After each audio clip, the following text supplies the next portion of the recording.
Hi, this is Chris, Eagles and Butterflies. Welcome to my studio. I'm based here in Los Angeles in California. Today I'm going to take you through all of my favorite bits of kit, some hardware, some software. We're going to delve deep into some of my tracks. Yeah, it's going to be a fun day, so welcome to my studio. My all-time favorite bit of hardware is the Juno 60. It's my go-to synth to start any piece of music. It's the one bit of kit that I couldn't live without. My second favorite synth would actually be this one. This is my favorite mono synth. I actually bought this off Frank from Am.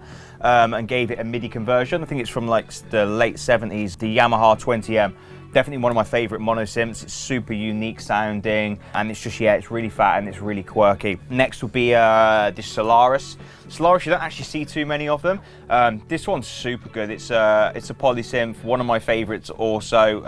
The sounds again in this are just so unique. They're fat, they really cut through. And again, something that you don't really see very often. Here we've got the Moog 1. Super cool synth. Over here we have the Sub 37, which again is a great mono synth, value for money. I think it's one of my favorite synths actually. And then when it comes to drum machines and processing, this is actually probably my favorite part of the room here. So all of my drums are actually done on the MPC. And then we've got the Space Echo here, the Roland Space Echo, which is probably, again, one of my favorite bits of kit ever made. And then the one below that is the eSonic DP4. It's got 4 ins and 4 outs, so you can have them running through the desk, which I'll show you in a minute. So I actually use those as sends. We've also got the Digimax here, which is an ADAT, which goes into my UAD. I have the Apollo Twin. That basically gives me 8 more inputs that then you can route through the desk as outputs. So yeah, I think it only has 4 outputs, but then you've got like 4 groups, and there's ways that you can do it. So you can record pretty much up to like 10 channels at any one time. I have the Big Sky, and some other pedals here. I've got the Big Muff and just the chorus pedal. I have the Arturia BeatStep Pro, which is great. I use that with here the Vermona DRM1. Which for me is one of my favorite drum machines actually. It's great for hi-hats, great for toms, and then everything's routed MIDI-wise. I have like a MIDI Express unit here, so I can have everything all synced up at the same time. I've got some guitars over here. Not the smoothest on the guitars, but I use that for recording basses. I've also got the Roland TR8.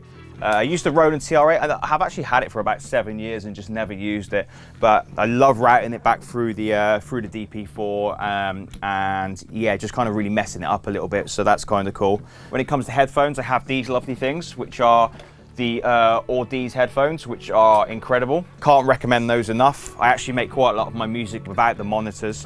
And I'll just use those. Monitors, I have a set of Adams, and I have also the Genelix.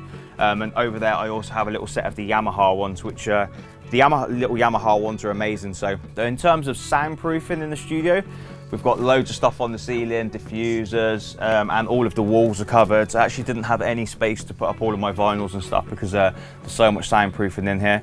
And then you've got a lovely view of the harbour outside. For me, the most important part about making music is being in an environment where you feel comfortable. So sometimes I'll be in the studio and I'll be surrounded by all of my kit here, which is why I kind of had everything surrounded by me.